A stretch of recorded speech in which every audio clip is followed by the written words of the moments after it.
Hello everyone, welcome to our channel. आज मैं आप लोगों को VVI लॉन्ग टैप क्वेश्चन का सॉल्यूशन करने वाला हूं और एग्ज़ाम की प्रिपरेशन आप लोग बहुत ही सही तरीके से करते होंगे और इस वीडियो को देखने से आपको एग्ज़ाम की तैयारी और बहुत बेस्ट हो जाएगा। तो चलिए अब स्टार्ट कर लेते हैं वीडियो को। लॉन्ग टाइप क्वेश्चन से कभी भी आप लोग मतलब कि घबराइएगा नहीं। लॉन्ग टाइप क्वेश्चंस क्या होते हैं, कुछ प्रश्न ऐसे होते हैं जो शॉर्ट टाइप में भी पूछे जाते हैं और लॉन्ग टाइप में भी उसी क्वेश्चन में कुछ ऐड करके पूछ दिए जाते हैं। तो यानी एक प्रकार से बोल सकते हैं लॉन्ग टाइप क्वेश्चन में ये combination of short type questions होते हैं, यानी शॉर्ट टाइप्स के क्वेश्चन को कंबाइंड कर देने के बाद वही क्वेश्चन क्या हो जाता है, लॉन्ग टाइप। और ऑलरेडी आप लोगों को शॉर्ट टाइप्स क्वेश्चन आते होंगे। तो चलिए अब स्टार्ट कर लेते हैं। और इस लॉन्ग टाइप क्वेश्चंस को आप लोग प्रिपरेशन में छोड़िएगा नहीं, ये तो आना निश्चित हो जाता है। या तो आपको शॉर्ट टाइप में पूछ दिया जाता है, नहीं तो लॉन्ग टाइप बना के मैं लिखा हूँ जो कि आपको बहुत बुक में मिल जाएंगे लॉन्ग टाइप में, और भी बहुत जगह दिया गया होगा। मैंने ऐसे टीचर्स जो हैं जो कि गाइड भी किए हैं इस क्वेश्चंस को अदर स्टेट में भी, और मैं भी कर रहा हूँ आपको। इस लॉन्ग टाइप क्वेश्चंस को मैं बनाता हूँ ऑन द बोर्ड, आप लोग भी इसको बनाने का प्रयास कीजिएगा बहुत सरल भाषा में, जो भाषा इजी हो। बस चलिए स्टार्ट करते हैं। फर्स्ट क्वेश्चन देख लीजिए। पहला क्वेश्चन, विद्युत तीव्रता किसे कहते हैं? एक विद्युतीय द्विध्रुव के अक्ष पर स्थित किसी बिंदु पर विद्युत तीव्रता का व्यंजक प्राप्त करें। ऐसा पूछा गया प्रश्न है और बुक में भी है। तो अब देखिए, विद्युत तीव्रता यदि बात कर लिया जाए तो इसमें एक्चुअली क्या है कि विद्युत तीव्रता कहते हैं कि विद्युत क्षेत्र की तीव्रता को विद्युत तीव्रता कहते हैं, लेकिन लिख दिया गया बुक में विद्युत तीव्रता। चलिए इसका मैं आंसर लिखता हूँ। आंसर तो आप लोग विद्युत तीव्रता तो जानते हैं, इसको सिंपल लिख देना है, विद्युत बल तथा धन परीक्षण, विद्युत बल तथा धन परीक्षण आवेश के अनुपात को विद्युत क्षेत्र की तीव्रता कहते हैं, विद्युत क्षेत्र की तीव्रता कहते हैं। सपोज कीजिए यहाँ पर कोई पॉजिटिव टेस्ट चार्ज है प्लस क्यू नोट, इस पे बल क्या लगता है F, और विद्युत क्षेत्र की तीव्रता भी, विद्युत क्षेत्र की तीव्रता क्या है E। तो जिधर विद्युत क्षेत्र की तीव्रता की दिशा उधर ही बल की दिशा।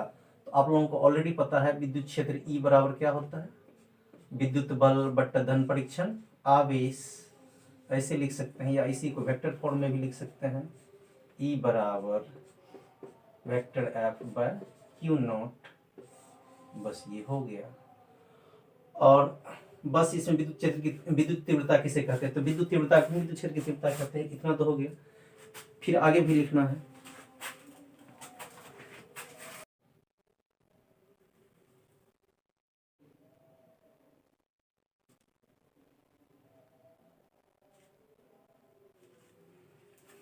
चलिए अब हम लोग माना कि ए भी एक विद्युत ध्रुव है, इनके अक्ष के बिंदु P पर विद्युत क्षेत्र की तीव्रता E ज्ञात करना है। तो आगे हम लोग तो जानते हैं कि यहाँ पे ध्यान दीजिए, विद्युत ध्रुव आघूर्ण की दिशा किधर होगी, negative charge to positive charge. तो P और रिजल्टेंट E का डायरेक्शन सेम है, P और रिजल्टेंट E का डायरेक्शन सेम है। तो ऐसे ध्यान दीजिएगा कि अक्षीय बिंदु के लिए थीटा का मान क्या होता है 0 डिग्री। यहाँ पे लिख लेंगे अक्षीय स्थिति में, किस स्थिति में, अक्षीय स्थिति में थीटा बराबर कितना डिग्री, 0 डिग्री। नाउ क्या चीज, नाउ एट एनी पोजीशन हम लोग जानते हैं, किसी भी स्थिति में जानते हैं कि E बराबर कितना होता है, E बराबर होता है 1/4 पाई एप्सिलॉन नॉट P बटे R cube root under 3 cos square theta plus 1। यहाँ वैल्यू कितना दे देंगे, 1/4 पाई एप्सिलॉन नॉट P बटे R cube root under 3 cos square 0 degree plus 1। cos 0 का वैल्यू 1 तो 1/4 पाई एप्सिलॉन नॉट P बटे R cube root under 3 गुना 1 का स्क्वायर प्लस 1, ये क्या हो जाएंगे आपको, ये आप पा जाएंगे ई बराबर 1/4 pi epsilon naught P by R Q root under 3 cos square 3, ये 3 + 1 हो जाएगा, तो डायरेक्ट इसको 4 लिख देते हैं। कितना लिख देंगे 4, और 4 का वर्गमूल कितना होता है 1/4 pi epsilon naught P by R Q, 4 का वर्गमूल 2, ई बराबर कितना हो जाएगा 1/4 पाई इप्सिलॉन नॉट 2p/r⁴। यही आपका इक्वेशन हो गया, और यहाँ पे ये क्वेश्चन सॉल्व हो गया। और लिख लेंगे यही अक्षय स्थिति में विद्युत ध्रुव के कारण विद्युत क्षेत्र की तीव्रता का व्यंजक है। चलिए हम लोग नेक्स्ट क्वेश्चन पे आ जाते हैं। नेक्स्ट क्वेश्चन है आपका, विद्युत फ्लक्स को परिभाषित करें, गॉस के प्रमेय को लिखें एवं सिद्ध करें। ये प्रश्न देखने में बहुत आसान लगता है, लेकिन ये आसान प्रश्नों को ना आप बिल्कुल और कमांड कर लीजिए। एग्जाम में कभी भी आपको मैक्सिमम बेसिक क्वेश्चन अराइज किया जाता है और बेसिक क्वेश्चन पूछे जाते हैं, 40% बेसिक क्वेश्चन ही होते हैं। तो चलिए आप तो समझ गए आपकी क्या क्वेश्चन है आपका, विद्युत फ्लक्स को परिभाषित करें, गॉस के प्रमेय को लिखें एवं सिद्ध करें। ये पूछा भी गया एग्जाम में। तो विद्युत फ्लक्स को परिभाषित करना, हाँ ये बहुत ही शानदार क्वेश्चन है, बहुत ही अच्छा क्वेश्चन है, बेसिक क्वेश्चन है ये। तो चलिए अब इनको लिखना इंपॉर्टेंट तो है ही ये, इसका आंसर तो जानते होंगे विद्युत फ्लक्स का। तो विद्युत क्षेत्र में किसी काल्पनिक पृष्ठ से होकर गुजरने वाली कुल विद्युत बल रेखाओं की संख्या की माप को विद्युत फ्लक्स कहते हैं, या नहीं तो बोल सकते हैं vector E dot vector A के क्रॉस डॉट प्रोडक्ट को इलेक्ट्रिक फ्लक्स कहते हैं। तो कभी कभी एग्जाम में आपको विद्युत फ्लक्स नहीं पूछ के डायरेक्टली लिख देगा इलेक्ट्रिक फ्लक्स किसे कहते हैं, इसमें कंफ्यूज नहीं होना है। आप इलेक्ट्रिक फ्लक्स आ गया, उसको आप ब्रेन मेकअप कर लीजिएगा कि वो विद्युत फ्लक्स है। इलेक्ट्रिक फ्लक्स को क्या कहते हैं, विद्युत फ्लक्स कहते हैं। चलिए स्टार्ट कर लेते हैं। तो लिख लेंगे इसे, विद्युत क्षेत्र में किसी काल्पनिक, विद्युत क्षेत्र में किसी काल्पनिक पृष्ठ से होकर, विद्युत क्षेत्र में किसी काल्पनिक पृष्ठ से होकर, विद्युत क्षेत्र में किसी काल्पनिक पृष्ठ से होकर गुजरने वाली कुल विद्युत बल रेखाओं की संख्या की माप को विद्युत फ्लक्स कहते हैं, विद्युत फ्लक्स कहते हैं। इसका गणितीय रूप वाला भी परिभाषा दे सकते हैं, ऐसे लिख सकते हैं ई तथा ए के डॉट प्रोडक्ट को विद्युत फ्लक्स कहते हैं। अब ऐसे समझ लीजिए, ये कोई आपका इमेजिनरी सरफेस है और ये मान के चलिए कि ये इलेक्ट्रिक फील्ड ई है और ये ए है, ये एंगल क्या है थीटा। आप जान सकते हैं ये डॉट प्रोडक्ट है, कैसा प्रोडक्ट है, तो फा ई बराबर आप लिख सकते हैं वेक्टर ई या डॉट वेक्टर ए, या डॉट हट जाएगा तो क्या लगा सकते हैं आप कॉस, तो लिख सकते हैं आप फा ई बराबर कितना ई ए कॉस थीटा। ये इक्वेशन कितना है सेकेंड, और यही विद्युत फ्लक्स का व्यंजक है, यही विद्युत फ्लक्स का व्यंजक है, ये भी हो गया। चलिए आगे बढ़ते हैं। चलिए अब उसी में है गॉसेस थ्योरम को प्रूव करना है। तो गॉसेस फर्स्ट थ्योरम, क्या चीज, Gauss's first theorem, Gauss's first theorem. तो गॉसेस फर्स्ट थ्योरम जो है ये कहता है जब कोई आवेश किसी बंद पृष्ठ के अंदर स्थित होते हैं तो इनसे होकर गुजरने वाला कुल विद्युत फ्लक्स आवेश का 1/ε0 गुना होता है। मैं बोल रहा हूं, यानी गॉसेस फर्स्ट थ्योरम क्या है, जब कोई आवेश किसी बंद पृष्ठ के अंदर स्थित होते हैं तो इनसे होकर गुजरने वाला कुल विद्युत फ्लक्स आवेश का 1/ε0 गुना होता है। आप लिख लीजिएगा, वैसे मैं लिख भी देता हूँ क्योंकि बोर्ड पे स्पेस थोड़ा कम बच पाता है, मैं लिख ही देता हूँ। जब कोई आवेश किसी बंद पृष्ठ के अंदर स्थित होते हैं तो इनसे होकर गुजरने वाला कुल विद्युत फ्लक्स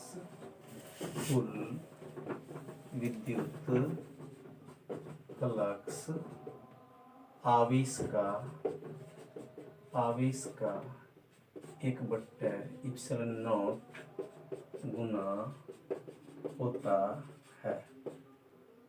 यानी लिख सकते हैं फाई, अर्थात लिख देते हैं, अर्थात फाई बराबर क्यू का 1/ε0, या आप लिख सकते हैं फाई बराबर Q/ε0। यही गॉस का प्रथम प्रमेय है। यही गॉस का क्या है बाबू? प्रथम प्रमेय है। इसको प्रूफ कर देते हैं। प्रूफ लिख लेंगे। क्या लिख लेंगे? प्रूफ। सत्यापित न करना है। अब इसमें मैं बोल ही देता हूं, आप लोग मान लीजिए। माना कि कोई बिंदु आवेश प्लस Q किसी बंद पृष्ठ के अंदर स्थित है। चलिए ठीक है, बंद पृष्ठ के अंदर स्थित कर देते हैं। तो अब समझ सकते हैं आप, ये ऐसे फिगर बना लीजिएगा और आप समझ जाइएगा भली भांति। ये आपका ई है, यहाँ से ए दे देंगे और ये आपका क्लोज एरिया है और यहाँ पे चार्ज क्या है ना, प्लस Q। अब इनको प्रूव करना है। तो सबसे पहली बात, ये प्रूव करने का मतलब है यहाँ पे ये एंगल है थीटा। अब कंडीशन ये है कि चूंकि ये शेप तो कोई फिक्स नहीं है, तो शेप को फिक्स करने के लिए हम लोग थीटा का वैल्यू कितना रखते हैं? 0 डिग्री रखते हैं। थीटा का वैल्यू 0 डिग्री रखते हैं। और शेप यदि फिक्स करेंगे थीटा का वैल्यू 0 डिग्री, ये ऑलरेडी ये स्फेयर हो जाएगा। क्या हो जाएगा? स्फेयर, बोले तो गोला। तो अब आप लोग जानते हैं कि यहाँ पे थीटा का वैल्यू क्या दे देंगे? 0 डिग्री, और ये गोला बन जाएगा। और गोला का पृष्ठीय क्षेत्रफल क्या जानते हैं? 4πr²। यस और नो? 4πr²। बहुत अच्छी बात। और आप लोग ई का मान जानते हैं ड्यू टू पॉइंट चार्ज। तो ई का मान होता है 1/4πε0 Q/r²। ये बिंदु आवेश के कारण पढ़े हैं आप लोग। ये गोला का पृष्ठीय क्षेत्रफल है।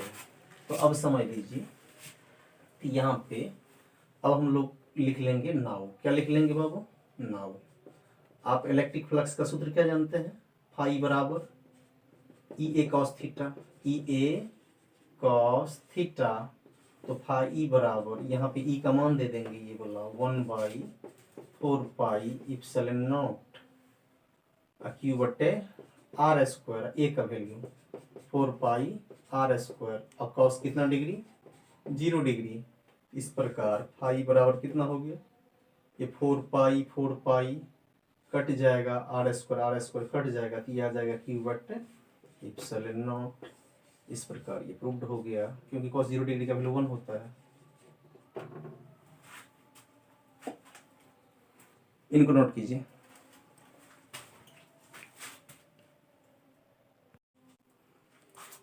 अब हम लोग गॉसेस सेकंड थ्योरम की बात कर लेंगे। Gauss's second theorem. गॉस का सेकंड थ्योरम क्या है? जब कोई आवेश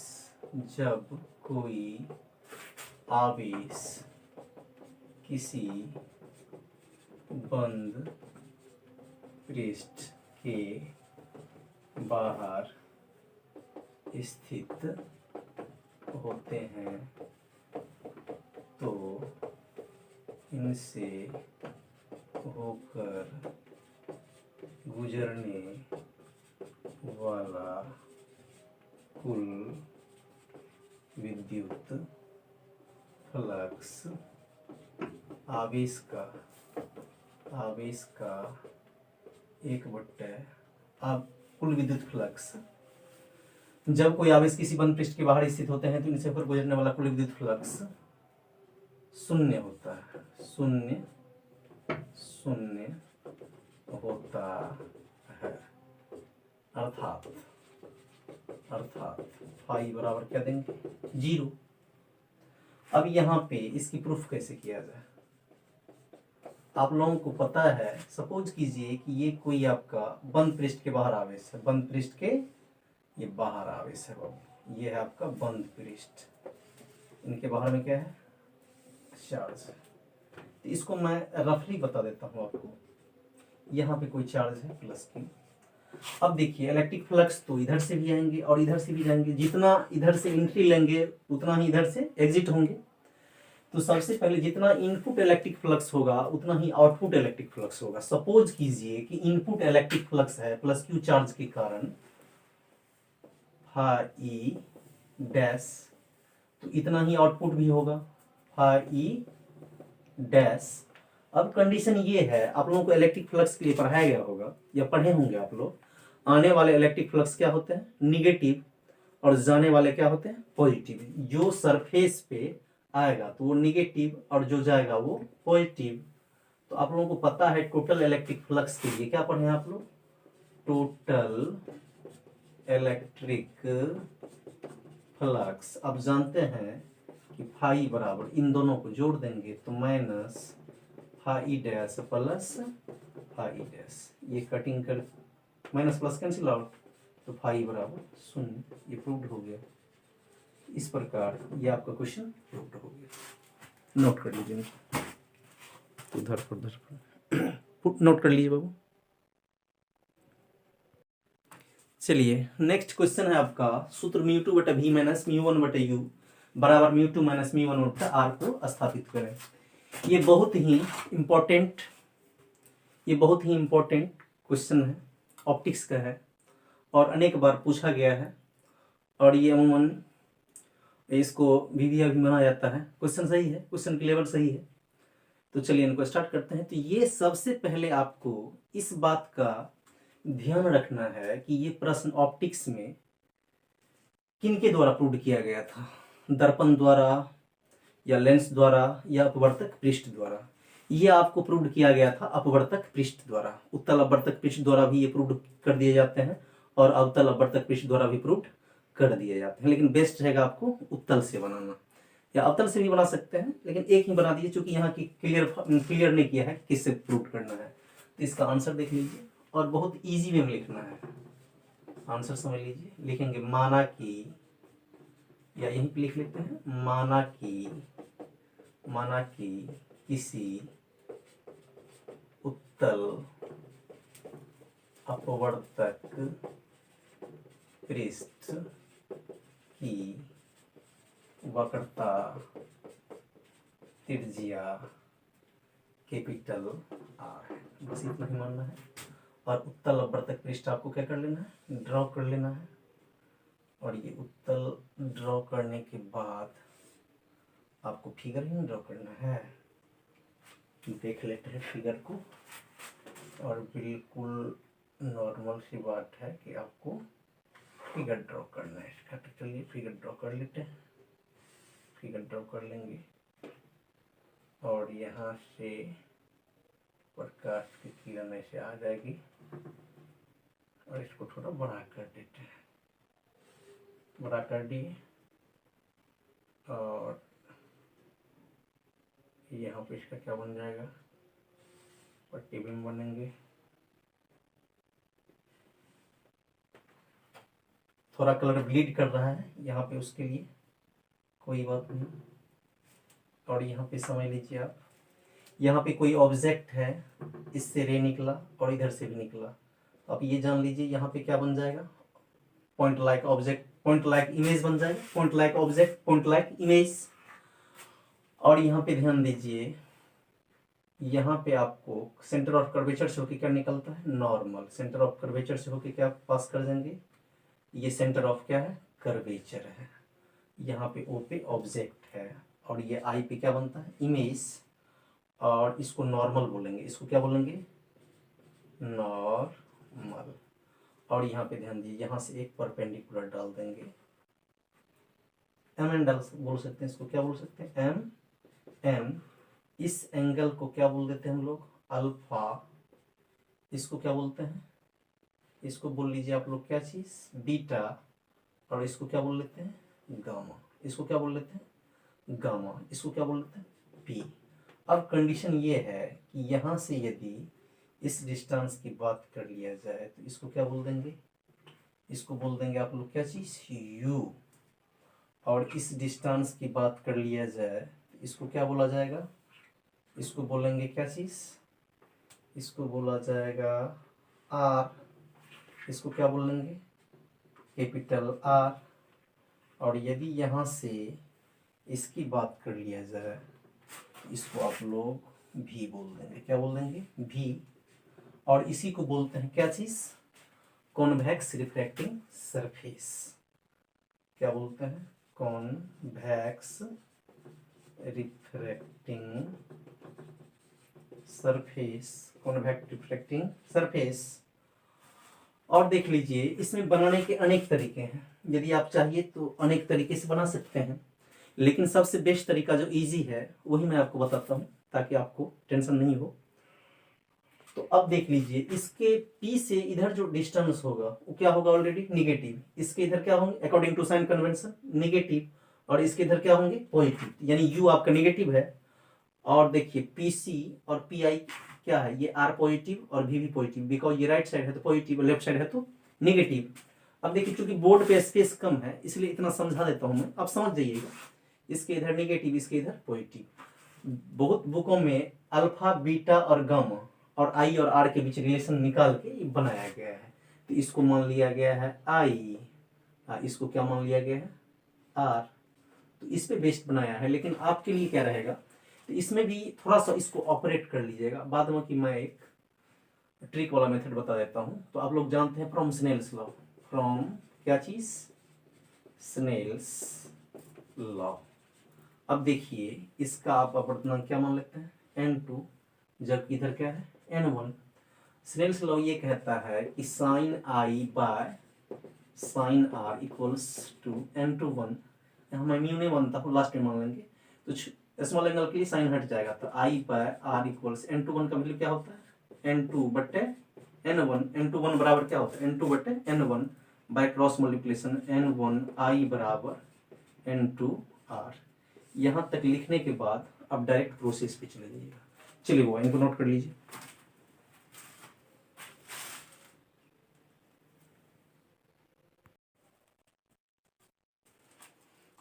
चलिए, अब तो वहां तक लिख चुके थे आप लोग, n1 साइन n1 आई बराबर n2 आर।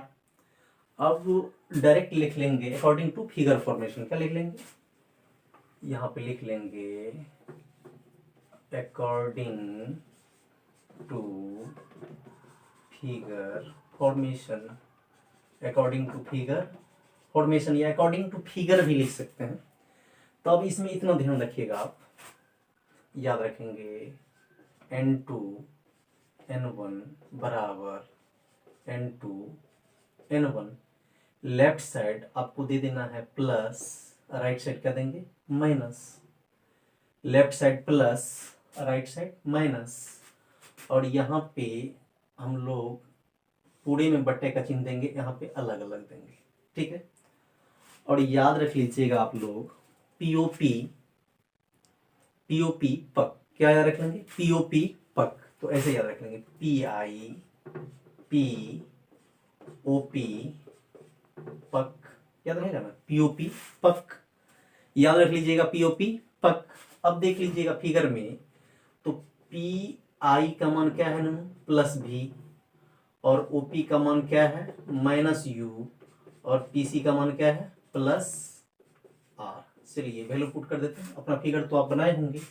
ये क्या हो जाएगा, n2 बाय पी आई का वैल्यू क्या है, प्लस भी, प्लस n1 बाय ओपी का value minus u, n2 minus n1, PC का वैल्यू प्लस आर। तो ये क्या हो जाएगा, n2 बाय भी minus n1 plus minus minus n1 by u बराबर n2 minus n1 by R. Already ये प्रूव्ड हो चुका आपका, ऐसे भी प्रूव्ड होता है। और आप लोग ये भी कर सकते हैं कि एन को म्यू मान सकते हैं। एन को क्या मान सकते हैं? म्यू। और कैपिटल आर को स्मॉल आर। तो जहां जहां एन का प्रयोग है उसको क्या मान लेंगे? म्यू। ये क्या हो जाएगा? म्यू टू बट्टे भी माइनस म्यू वन बट्टे यू बराबर mu two minus mu one बट्टे आर। ये प्रूव्ड हो गया आपका। ये क्या हो गया? प्रूव्ड। यही था ट्रिकी मेथड। चलिए बाबू इनको नोट कीजिए।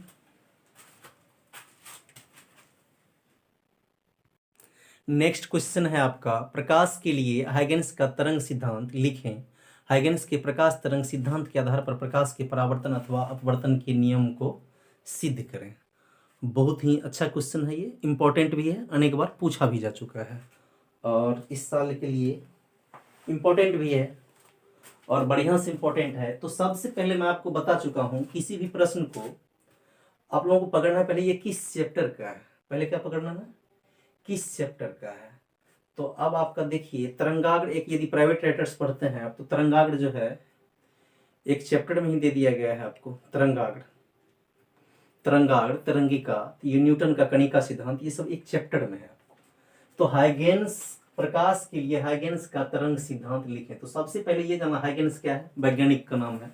किसका नाम है? हाइगेंस, वैज्ञानिक का नाम है। और तरंग सिद्धांत, तो प्रकाश के लिए तरंग सिद्धांत दिया था कौन? हाइगेंस। और तरंग सिद्धांत के आधार पर प्रकाश के परावर्तन अथवा अपवर्तन के नियम को सिद्ध करेंगे। तो हाइगेंस एक वैज्ञानिक का नाम था। सबसे पहले किसी भी हार्ड क्वेश्चन को इजी करना है, उस पर सोचना है।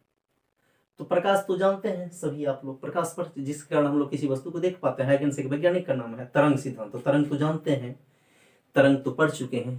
तरंग एज लाइक स्नेक पाथ, तो जैसा सर्प का चाल का शेप होता है, सर्प चलता है कैसे? ऐसे, ऐसे वेव होता है, समुद्र में लहर उठती है, तो एक तरंग है। तो हाइगेंस ने ही सर्वप्रथम ये हाइगेंस द्वारा बताया गया था कि प्रकाश का संचरण तरंगों के रूप में होता है, उसी को बोलते हैं हाइगेंस का तरंग सिद्धांत। उसी में एक डिफरेंस है आगे, यदि तरंगिका का सिद्धांत लिखा रहता तो अलग चीज हो जाता है। क्योंकि तरंगिका क्या होता है कि तरंगिका आपको, तरंगिका बहुत मेनी, उसके लिए एक से अधिक सोर्स चाहिए, यानी स्रोत, प्रकाश का स्रोत यदि दो या दो से अधिक हो तो उसमें तरंगाग्रों का कॉमन पॉइंट जो है वो किसका निर्माण करता है? तरंगिका का। तो चलिए फिलहाल ना समझ लेते हुए हम आगे बढ़ते हैं। इसको बहुत आसान है प्रश्न, चलिए देखते हैं, डील करते हैं इसको। तो आंसर इसका बहुत बेस्ट भाषा में, आप लोग बहुत बार इसको रट लेते होंगे, क्वेश्चन को रट लेते हैं, ऐसा नहीं, समझिए। बुक में भी लिखा हुआ, बुक पेज पलट के देख सकते हैं, अभी काफी समय है आपके पास। यदि आप 4 दिन और बढ़िया से मेहनत कर लेते हैं, वीडियो देखिए, लिखते रहिए, आपको लॉन्ग टाइप में यदि 18 क्वेश्चन आप बढ़िया से प्रिपेयर कर लेते हैं तो बहुत बेस्ट हो जाएगा, कोई कहीं नहीं जाएगा उससे क्वेश्चन बाहर। चलिए ठीक है, ये मैं लिखता क्यों हूं? ताकि आप लोगों का हौसला बना रहे, आप लोग भी लिखिए मेरे साथ।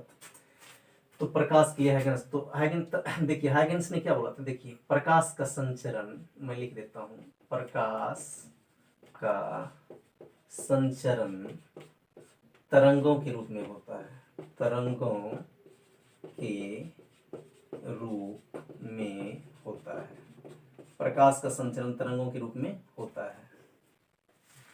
यही प्रकाश के लिए, यही प्रकाश के लिए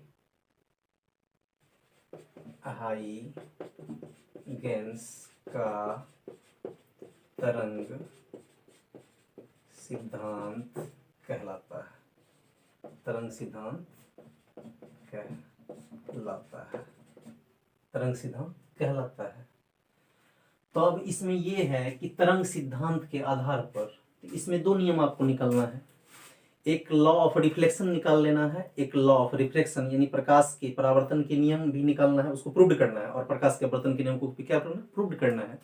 तो इसमें सीधी सी बात है, लिख लेंगे law of reflection, law of reflection, law of reflection of क्या चीज?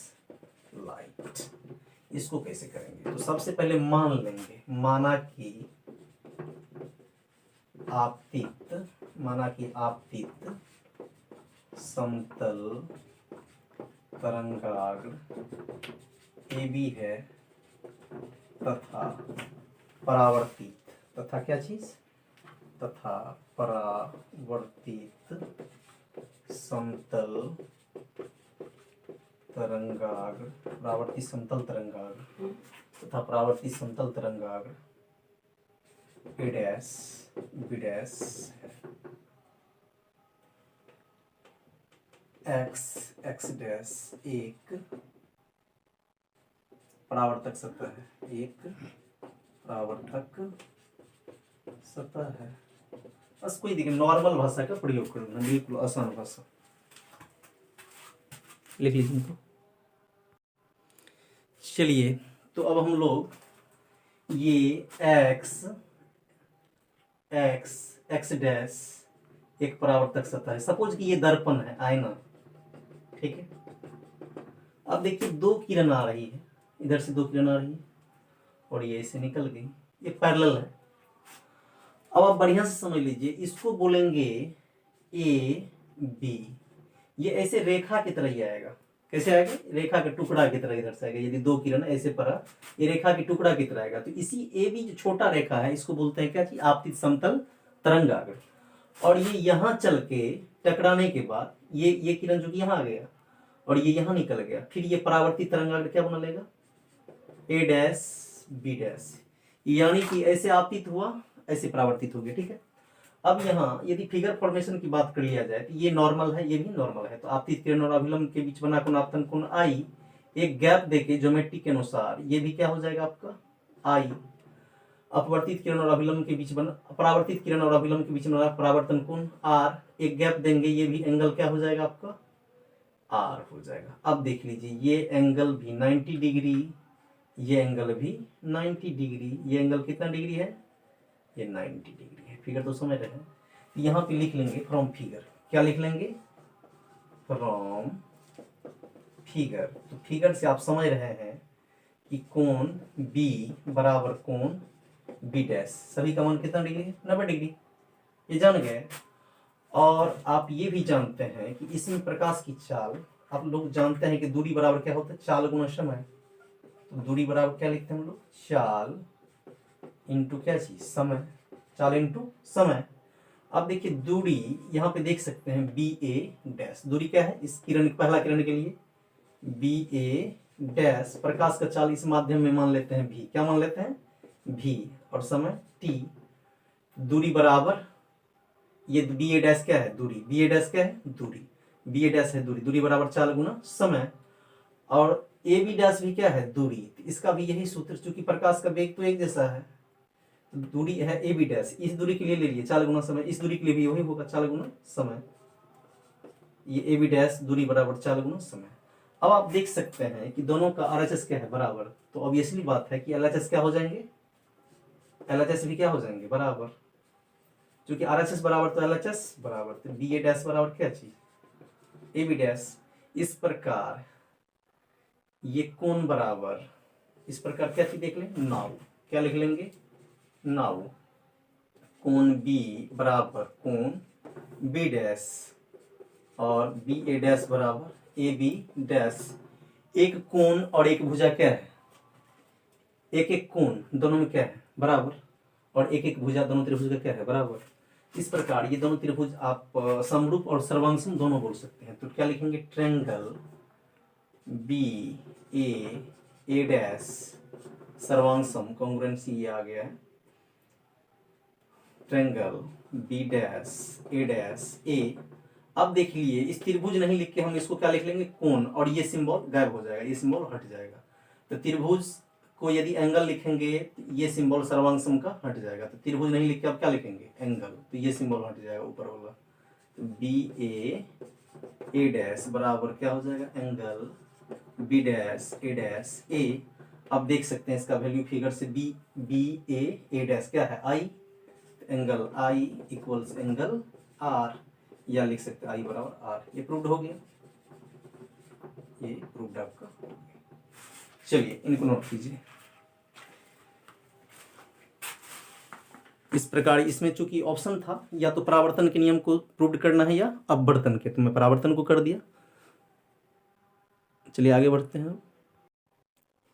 चलिए नेक्स्ट क्वेश्चन है आपका, बायो-सेवार्ट नियम लिखें और इसका उपयोग करके एक धारावाही वृत्ताकार लूप के अक्ष के किसी बिंदु पर चुंबकीय क्षेत्र का व्यंजक प्राप्त करें। तो ये प्रश्न जो है विद्युत धारा का चुंबकीय प्रभाव आप लोग पढ़े होंगे और बहुत ही इंपॉर्टेंट क्वेश्चन है ये। और बायो-सेवार्ट नाम ही देखने से स्पष्ट है कि बायो-सेवार्ट जो है वैज्ञानिक का नाम था। किसका नाम था? बायो-सेवार्ट किनका नाम था? वैज्ञानिक का। और इन्होंने नियम दिया था कि धारावाही वृत्ताकार, धारावाही में धारा जिससे बहता हो वही होता है धारावाही, वृत्ताकार लूप के अक्ष के किसी बिंदु पर चुंबकीय क्षेत्र का व्यंजक प्राप्त करे। तो पहले सबसे पहले बायो-सेवार्ट का नियम, ये सभी को पता है। बायो-सेवार्ट का नियम लागू कब होता है? जब विद्युत धारा प्रवाहित होगी। जब विद्युत धारा प्रवाहित नहीं होगी तो बायो-सेवार्ट का नियम लागू नहीं होगा। तो सबसे पहली बात, बायो-सेवार्ट का नियम एप्लीकेबल कब होगा, लागू कब होगा? जब विद्युत धारा प्रवाहित होगी किसी चालक से, तभी बायो-सेवार्ट का नियम लागू होगा, अदरवाइज लागू नहीं होगा। तो इसको समझना बेसिक कॉन्सेप्ट की बात है, बहुत ही इंपॉर्टेंट क्वेश्चन है। तो चलिए अब स्टार्ट कर लेते हैं इसको बनाना। तो इसका आंसर आसान है, यदि आप देख लें यहाँ तो आंसर, लैंग्वेज भी मैं लिख देता हूँ।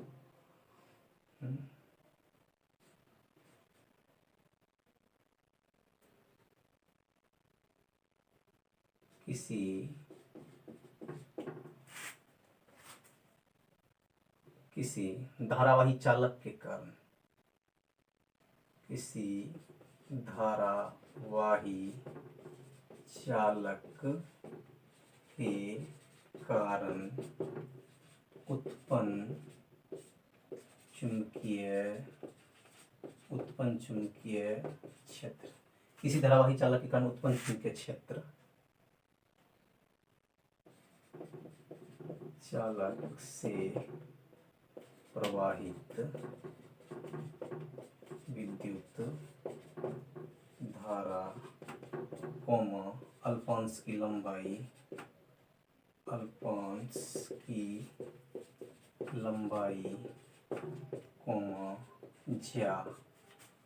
ज्या के समानुपाती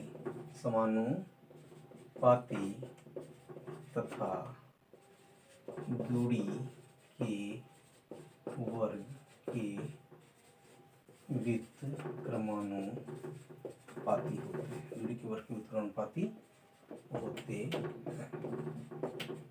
यही बायो-सेवार्ट का नियम कहलाता है।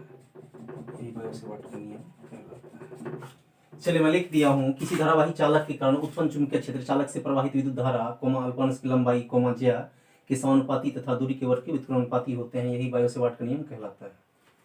फिर से समझ लीजिए, किसी धारावाही चालक के कारण उत्पन्न चुंबकीय क्षेत्र चालक से प्रवाहित विद्युत धारा, अल्पांश की लंबाई, ज्या के समानुपाती तथा दूरी के वर्ग के व्युत्क्रमानुपाती होते हैं। यही बायो-सेवार्ट का नियम कहलाता है। चलिए बाबू इनको नोट कीजिए। चलिए अब हम लोग इसको थोड़ा ऑपरेट करते हैं। तो सपोज कीजिए कि ये आपका धारावाही चालक है, ये आपका धारावाही क्या है, चालक है। इससे विद्युत धारा क्या प्रवाहित हो रही, आई, और यहाँ पे एक टुकड़ा ले लेते हैं जिसको बोलते हैं अल्पांश। इसकी लंबाई कितना है, डेल एल। इनसे दूरी कितनी ले लेंगे, आर। यहाँ पे क्रॉस का सिंबल दे दिए, इसी का मतलब होता है डेल बी। क्या होता है, डेल बी। ये मेकिंग एंगल कितना है, थीटा। अब इसमें बायो-सेवार्ट का नियम लगा देंगे। किसका नियम लगा देंगे, बायो-सेवार्ट के नियम से उत्पन्न चुंबकीय क्षेत्र क्या है, डेल बी। ये किसके समानुपाती है, प्रवाहित विद्युत धारा आई के। ये किसके समानुपाती है, अल्पांश की लंबाई के। और ये किसके समानुपाती है, ज्या के। ज्या मतलब साइन थीटा। और किसके व्युत्क्रमानुपाती है, दूरी के वर्ग के। तो आप लिख सकते हैं ऐसे, नाउ आप लिख सकते हैं डेल बी, यहाँ मैं लिख देता हूँ चूंकि स्पेस कम होता है, del B directly proportional to I, del B directly proportional to del l, del B directly proportional to ज्या मतलब साइन थीटा, और del B inversely proportional to square of distance. अब यहाँ पे लिख लेंगे इंक्लूडिंग फॉर्म। क्या लिखते हैं हम लोग, इंक्लूडिंग फॉर्म। तो इतना डेल वी में कितना बार लेंगे, सिर्फ एक बार यूज करेंगे। इधर लेफ्ट साइड में जितना डेल वी है only at a time use करना है, और इधर जो क्वांटिटी ऊपर है ऊपर रख देंगे, जो नीचे है नीचे।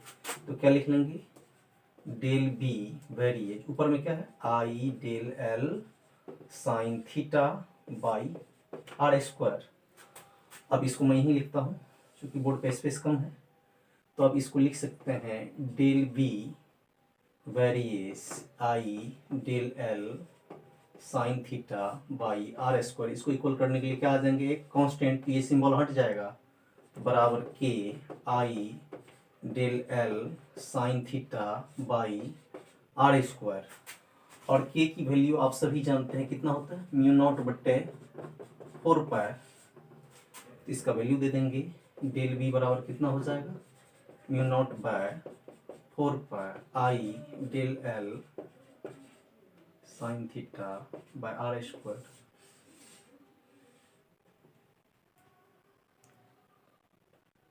और इसके बदले में, डेल के बदले में क्या प्रयोग कर सकते हैं आप, डी। तो mu naught by 4 pi I d l sine theta by r square. और यहाँ पे लिख लेंगे, इसका आपको इक्वेशन मान लीजिएगा, इक्वेशन फर्स्ट, इक्वेशन सेकेंड और इक्वेशन थर्ड। और नीचे लिख लेंगे यही बायो सेवार्ट के नियम से द्वारा उत्पन्न चुंबकीय क्षेत्र का व्यंजक है। चलिए बाबू इनको नोट कर लीजिए। तो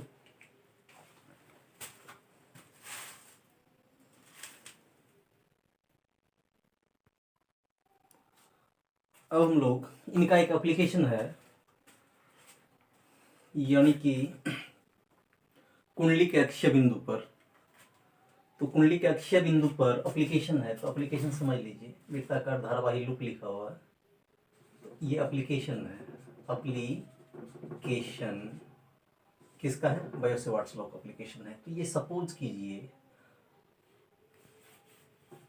माना कि किसी वृत्ताकार धारावाही कुंडली की त्रिज्या कैपिटल आर है। कैपिटल क्या है, आर है, तो कैपिटल आर ही मानना है। इसको हम एक सर्कुलर लूप बना लेते हैं, ठीक है। तो ऐसे बना लेते हैं हम लोग, बना लिए। और यहाँ से सिर्फ ऐसे एक फिगर दे देते हैं, ठीक है। चूँकि देख लीजिएगा फिगर को,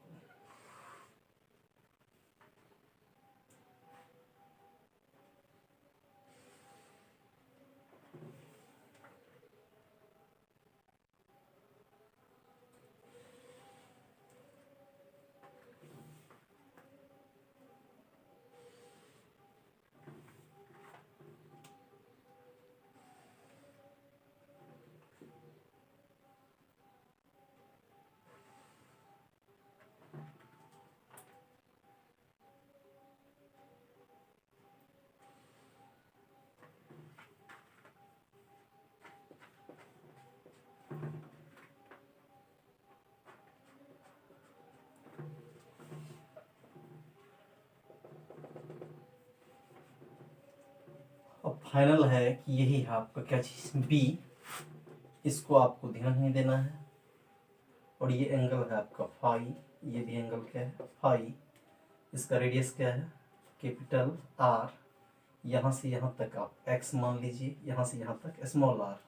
और इसमें करंट क्या मूव कर रहा है, आई। अब यहाँ पे ये कंपोनेंट के रूप में टूट जाते हैं। यही है आपका अक्षीय बिंदु पर, किस बिंदु पर, अक्षीय बिंदु पर। अब इसमें यदि आप प्रोसेस से बनाते हैं, ये काफ़ी लॉन्ग हो जाएगा, इसलिए आपको इसमें डायरेक्ट हिट कर देना है, क्योंकि उधर बायो सेवार्ट्स लॉ भी था और एग्जाम में ऑलरेडी आपको ये प्रयास रखना पड़ेगा कि मध्यम टाइप का आपका वर्ड हो। मध्यम वर्ड वर्ड जो है शब्दकोश आपका होना चाहिए मीडियम टाइप, ना तो ज़्यादा बहुत बड़ा होना चाहिए ना छोटा होना चाहिए, मीडियम टाइप, ताकि एग्जामिनर को आंसर देख के ये प्रसन्नता हो जाए कि स्टूडेंट द्वारा राइट किया गया है, सही सॉल्यूशन दिया गया है। तो इसमें हम लोग अब करेंगे क्या कि उधर तो लिख लिया, इसमें डायरेक्ट हिट कर देंगे। तो आप लोग जानते हैं वृत्ताकार धारावाहिक कुंडली के अक्षीय बिंदु के लिए, तो यहाँ पे लिख देंगे डायरेक्ट अक्षीय बिंदु के लिए, डायरेक्ट लिखेंगे, कोई दिक्कत नहीं है। अक्षीय बिंदु के लिए, किसके लिए? अक्षीय बिंदु के लिए, अक्षीय बिंदु के लिए। तो b बराबर आप लोग जानते हैं μ0/4π2πi r² plus r² whole to the power 3/2, तार के फेरों की संख्या कैपिटल N होने पर, तार की फेरों की संख्या कैपिटल N होने पर, तार की फेरों की संख्या कैपिटल N राइट साइड में किससे गुना हो जाएगा? केवल N से गुना हो जाएगा। तो b बराबर क्या लिख लेंगे? μ0/4π2π NI r² plus r² whole to the power 3/2। इनको भी नोट कर लीजिएगा या कोई क्वेश्चन नामकरण कर दीजिएगा 1 और 2। यही चुंबकीय क्षेत्र का व्यंजक है, ये चुंबकीय क्षेत्र का व्यंजक है। चलिए इनको नोट कर लीजिए।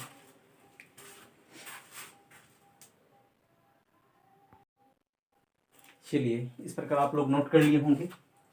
ये 5 लॉन्ग टाइप क्वेश्चंस को मैं सॉल्व करके ऑन द बोर्ड बता दिया आप लोगों को, ताकि आप लोगों का हौसला बना रहे और एग्जाम से कभी भी घबराने का प्रयास मत कीजिएगा या नहीं घबराइएगा, बिल्कुल नहीं घबराना है, बिकॉज आपके साथ मैं चैनल पे हूँ और बहुत कम समय में ज़्यादा वीडियो देने का मैं प्रयास करूँगा और बिल्कुल सरल भाषा में, और वही प्रश्न इस पे सॉल्व करेंगे जो काफ़ी हद तक इम्पोर्टेंट है और जो आने वाले हैं और आ जाएंगे। और वीडियो सॉल्यूशन मैं दे दिया हूँ और किसी के बहकावे में आपको नहीं आना है। यदि एग्जाम में अच्छे मार्क्स लाने हैं तो जितना मेरा सॉल्यूशन है उसको आप देखते रहिए और अच्छा लगे तो इनको बनाइए। और आज की वीडियो में मैं विराम चाहूँगा। आप लोगों से रिक्वेस्ट है कि यदि ये वीडियो आप लोगों को पसंद आया हो तो प्लीज़ इस चैनल को सब्सक्राइब, लाइक और शेयर जरूर कीजिए। मिलते हैं नेक्स्ट वीडियो में। Thank you all of you.